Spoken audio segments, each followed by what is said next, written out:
Hey guys, welcome back to my channel. It's your girl Tiana Woods, aka your favorite sister, and today we're going to be doing a podcast episode of Surviving Life Podcast.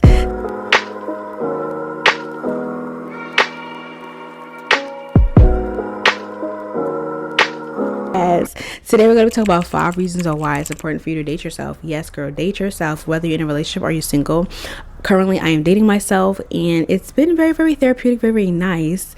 Just investing in yourself. And honestly, I feel like when we get in a relationship, we actually stop dating ourselves, stop doing stuff with just ourselves and our energy. And I feel like we need to continue to do it even when you're in a relationship, married, kids. I feel like you should still find some small little frame to do for yourself. That small little time period, that small little hour or something for yourself, just to make yourself feel better, just to make yourself evolve and grow. And I'm learning that with growth, it never stops. It's always moving. So we're going to hop into that today. If you're new here, please like and subscribe. On this channel, we do advice, which is a podcast. We do fashion, and we also do lifestyle vlogs, mini diaries, I like to call them, that I recently just started doing. But I'm going to stop talking. We're just going to hop right into this video. I'm kind of excited because it's been a minute since I came up here and talked to y'all. Your girl finally got her hair done because that's why she didn't post. But yes, because you fully get to learn yourself. Now, when I say that, you actually get to prioritize yourself way more than anything. And when you don't prioritize yourself, you tend to fall back into certain things, or you start to view yourself a certain way when in reality it's not people viewing you like that. It's literally yourself. So you have to prioritize yourself, whether that means picking up a book, whether that means going outside and touching some grass. Do you know how important it is for you to go outside and just go for a walk and enjoy nature? There's time and time again when I never really realized that when you prioritize yourself, you're prioritizing the things that you actually enjoy, the things that you actually like. You're putting yourself first before anything, because at the end of the day, like I always say, it's only you that exists in this realm. It's only you. It's only you. And when I say that, you're the only person who thinks about yourself 24/7. I mean, it might sound a little bit conceited, cocky, self-centered, but in reality, how much times a day you think about yourself? Okay, so you continue to think about yourself. Why don't you prioritize yourself? The time and energy you put into other people is the time and energy you should put into yourself. You matter just as much as the next person.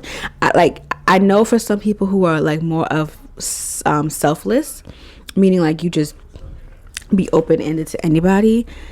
Girl, that's kind of why people walk over you. You have to stop being selfish. You have to stop caring about other people. You have to prioritize yourself. Sometimes that means I can't go out with you right now. I have things to do. I have things to finish. I have a deadline to meet at work. Sometimes I can't do what you want me to do. Sometimes I'm not able to. I have to put certain things into perspective. Prioritizing yourself could be you actually being like, guys, like I love you, but right now it's not the time period for me. I'm really going through some stuff and I just need to gather myself. But once I get myself back, I'll holler back at you. Sometimes I mean like, girl, I ain't gonna lie to you right now. Stuff is kind of tight. Finances, I might not be able to do that. I have to prioritize myself and my finances first. It's certain things that you have to do sometimes, and certain people are not going to understand that. But that comes with dating yourself, realizing things about yourself, and just taking the time out to grow. And there's nothing wrong with that, and you shouldn't make people make you feel like there's an issue, because there really isn't. It's really not. This is life. We're holding on tight. There's no book manual to help us navigate this. We're doing it all by ourselves, and I think we're doing a damn good job too. And we're doing that at the same time. You're discovering your confidence. You're building that confidence. You're discovering how to validate yourself without having anybody else validate for you. When you consistently walk around trying to find validation from people, you will never be happy with yourself, because you're always looking for other people to validate the reasons why you do things, to evaluate the way you think. And honestly, honey, you don't need that. You need to actually be able to trust within yourself that you're able and you're capable to make these decisions. And honestly, it's come from a person who I started doing that a lot like last year, and I had to find a way to stop, because there was one point in time where I really asked too much, because I just know that it's fine, I'm gonna be all right. But I got scared, and it's okay, you get scared sometimes, but you have to backtrack and honestly have to build that confidence. When you are trying to validate yourself through other people, is because of a lack of confidence. Yeah, it resonates. I know it hit, I know it kind of hurt, but it's there, and that's okay, because you know what? Confidence is something that you gain and lose. It's a win-win, loss-loss. It's something that goes back and forth, and that's okay. You may be confident in your appearance, but you might not be confident about your personality. It goes back and forth. It's not just one thing. Confidence is something that you have to build up over time when you know who you are, and that's why it's so important to really fully get to know yourself, really fully get to analyze yourself and dig within deeper. It takes time, and honestly, you might discover some stuff about yourself that might make you feel ugly for a little bit, but guess what? It's okay that you realize it now. It's better to realize it now than 10 years later down the road and you still got the same issues going on. I may tell you a joke, but I never tell you a lie. I never lie to you. Honestly, I really feel like this is a big one. You start to set standards for yourself because you love yourself, and now you know yourself more. You know what you like, you know what you don't want. When I say that you dating yourself, being in your own little world consistently, you will never settle for nothing less. When you know that you can provide yourself a certain life, when you know that you could do certain things for yourself, you're not going to seek for a man who can't meet you in the same realm. You're not going to seek a woman who won't be able to meet you in the same realm. Okay? All right? You're not going to do that because you're so aware of yourself. You're so aware of what you want and what you like and what you need that you're not going to settle for someone who can't bring the same thing to the, like they say, the table. The table. That's what they want to say. But you wouldn't want to be yoked with someone who can't take care of themselves the same way that you do. You're going to want someone who is equally yoked to you. And I'm not saying that there's anything wrong with that. That is perfectly fine. I actually think that's what you need, actually. I think that's what we all need. We all want someone who's going to have the same point of views as us. For example, did you guys see on Love is Blind? If you're watching Love is Blind this season, I kind of find the season to be boring. But if you're watching it, right, there's this one girl who's with this guy and they don't have the same political beliefs. Like, he's not into Black Lives Matter. He doesn't really care about it. So she's like, what? That's kind of important to me. But yet she's settling to still get to know him. Girl, there's no reason why you should still talk to that man because y'all don't have the same political beliefs. He doesn't find that to be important the way that you do, and I feel like that's an issue. Equality, hello. Realizing that you have white privilege, hello, that is an issue. How could y'all be together? But yet some people feel like it's okay where you could meet in the middle. With those situations you can't meet in the middle, I feel like you could probably meet in the middle. If it has to do with family traditions, we can learn from each other and literally blend it together to make it our own. I feel like that you could be in the middle with. There's certain things that there's not some non-negotiables, and when you set your standards higher and you actually start to learn yourself, you'll be able to point out what's your non-negotiables. And also with the building your standards, you also realize how much red flags a lot of these guys have. You'll be able to point them out so much more faster than just to settle for them. When I tell you, I did not have the knowledge to navigate the red flags, but now I do. And I look back sometimes, I'm like, damn, Tiana, that was kind of so dumb of me to not realize that young man was just playing in your face. You were good enough to, hunch on, but you wasn't, there's certain things that you just have to learn throughout your experience that that you won't repeat again. And dating yourself actually helps that because now you're learning, because you learned yourself. You saw the signs before, and now that you're more invested in yourself and you know what you want, you're able to point out, oh, that man is not treating me how I want to be treated. All right, yeah, up to the next. Or maybe I'll just chill and mind my business a little bit more, be by myself. There's nothing wrong with that either. Emotional independence, building emotional independence because you're no longer codependent.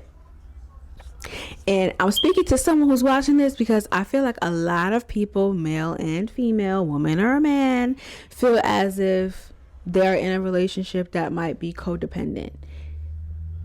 And this is where I come speak to the boy moms. I'm sorry. I'm finna chime in on this too because I feel like a lot of men deal with this. I feel like the codependency is a lot of men, if I'm not mistaken, because of the fact that I work at a office and the phone calls for 30-year-old men from their mamas talking about I'm calling to make my son an appointment is ridiculous.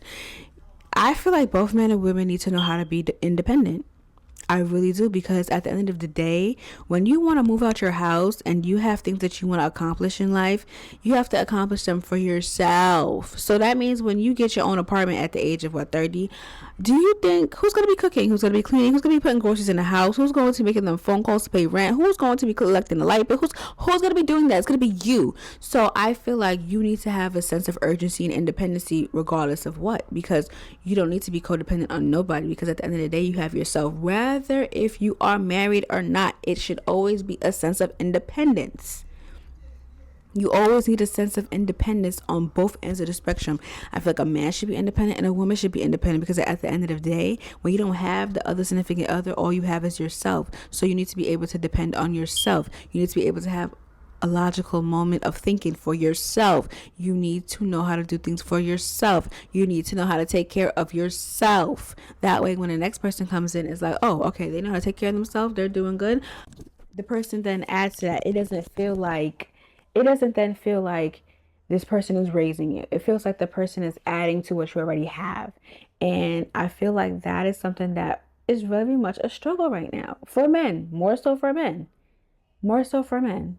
I feel like, yes, is there women out here that struggle with that? Yes, of course. But I feel like it's more so for men. And then when you make that person your whole world, it shows that you are codependent. And honestly, I'm real blunt and raw. Aaliyah Face said it too. Nobody wants no significant other that's going to be in a face all day, every day. You're going to be annoying. No one wants that. You should continue to do the things that once made that person love you, but you're doing it because that's just you. And it's okay to get comfortable sometimes, but you also have to realize that I need to backtrack and get back to me. Whether that means, babe, I love you, but I'm going to go book me a hotel room for 2 nights by myself. I need me time. Babe, I love you, but like, I kind of want to go out tonight with the girls. Babe, I love you, but can you go out with the guys and the girls come outside? It's just that type of dynamic of a relationship that it seems to be a little bit more healthier when you know one is codependent on either party. Okay, because when you have that codependency, you make the other person feel drained, because now I can't do nothing without you. I gotta baby you. I gotta make sure that you're doing right. I gotta explain to you because you're not, it's not, common sense is not there, and it's draining, and it gets very tiring, and nobody wants that, to be honest. Now, I'm not saying you can't depend on your partner for certain things. Yes, you can. But when you want that person to be there every step of the way and help you each and every time, it's stressful. It is stressful. Like, where's the ability for you to make certain decisions for yourself? There you go. That is it. Have the emotional independence. You can make these decisions on your own. You can do everything by yourself. You don't feel like you need a person to complete you, is what I'm really trying to get you to get at, to understand. If that logically makes sense, I hope it does. And yeah. You discover truly what you want.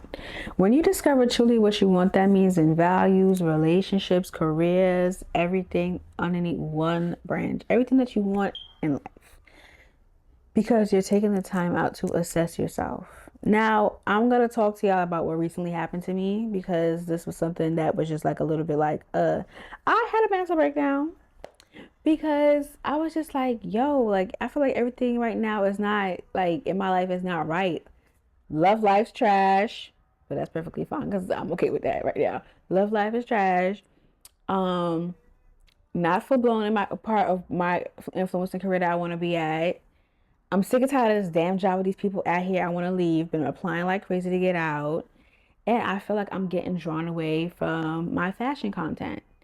And I broke down in the shower, cried, talked to God. I feel like nothing is going right now. Like, I just feel like everything is just spiraling. I have no sense of direction, which I feel like is fine, because they say when you don't have a sense of direction, you're doing perfectly fine.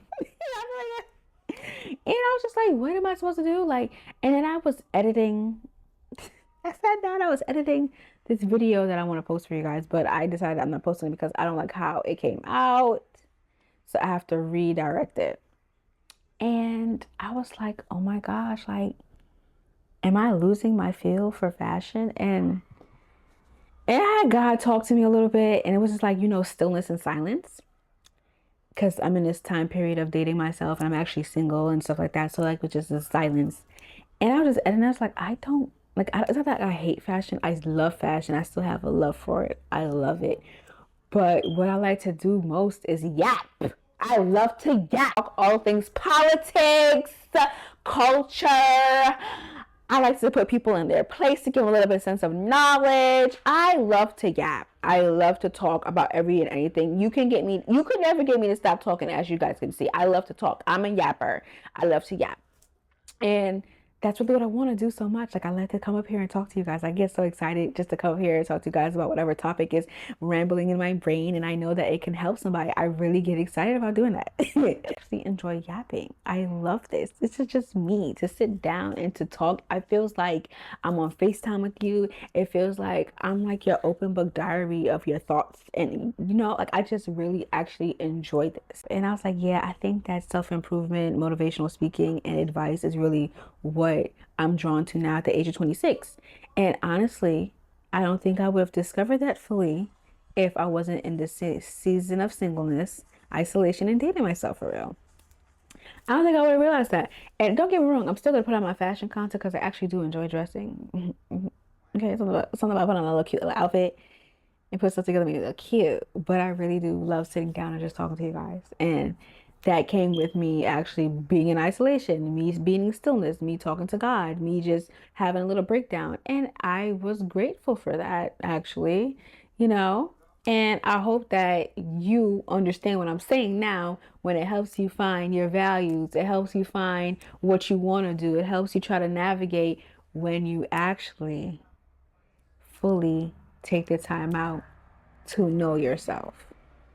Things start to come out within yourself and you're like, oh yes, this is it. And it's so powerful. You won't realize it until you get into that position. And when you do, you're going to be like, yo, this is exactly what Tiana said, or this is exactly what God has been trying to get me to see. Actually discover what you want. People say that it also does align with other people, whereas like relationships, when you find someone in a relationship or like friendships, stuff like that, they say that, or like you'll attract someone who is more on that tempo with you. But I honestly feel like you can't really necessarily control what you attract, because if you're attractive, you're attractive. People are going to be attracted to you regardless. So I don't necessarily think that that whole saying of you are what you attract really necessarily means anything, because I'm not gonna lie to you. I've attracted some dust buckets, and I'm not a dust bucket. When I say that, I mean bottom of the barrel, like pants hanging off your butt. No, tongue white. No, like like you see what I'm saying. I don't necessarily think that that means that though, for real. Last but not least, you seek healthier relationships. Meaning, once you love yourself fully, you then begin to meet people who love themselves the same way. The same way that you think of yourself highly and you respect yourself is the same way you're going to come across somebody who does the same thing for themselves. So when you guys meet, it feels like nothing is necessarily missing. You feel like I'm not fine. I'm not with someone who completes me. I'm with someone who completes themselves, and they're looking for someone who's also completed as well. As a whole put together, we feel inevitable. I don't want to say complete, because to love someone is not to love someone so they can fulfill you. To love someone is to love someone who's already fulfilled. You know what I'm saying? Yeah. Do you get what I'm putting out? You get what I'm putting out? You don't love someone because they do stuff for you. You love someone genuinely because of who they are. So if you see that person and they're everything that organized, they have self-respect, they can communicate. And they don't just communicate because you want them to communicate. They communicate because they know how to communicate effectively. They're emotionally aware. Those certain things right there, those things, honey, money can't buy that. So when you find that and you're already there and that person is there, it doesn't feel forced. It feels like it's genuine. It doesn't feel like you're pulling teeth. So yeah, you start to gain healthier relationships because you love yourself. You're capable of doing things for yourself. Vice versa. You want someone who's going to be just like that. Now, will there come times when someone might fall short? Yeah. And honestly, I'm not even just saying that with relationships. You can also have that with friendships too. You have people who literally get into friendships over aesthetics, and it's just not, that's not a genuine friendship. They don't genuinely love each other. And with friendships, yes, you have to actually love your friends, even though sometimes you like, oh, this girl get on my nerves, but you actually love your friends, flaws and all. You actually love your significant other, flaws and all. You know that they love themselves too in a certain ways that you might be like, girl, I don't know, but you still know that the love is there and it's sincere and they're fulfilled in their own way, and how they are fulfilled right now, you love them up and through where they're at now. Will time grow and change? Will there be some emotions that may change? Yes. Yes, there will, because everybody's growing still. But to love someone is to love them where they're at now, and to continue to love them as they grow and evolve. And sometimes you might lose some people on top of the way. Like, some people might just start dropping off, and that's okay. But yes, I hope this helped you guys. I hope you guys enjoyed this conversation. Yeah, I love you guys. We'll see you guys in the next video.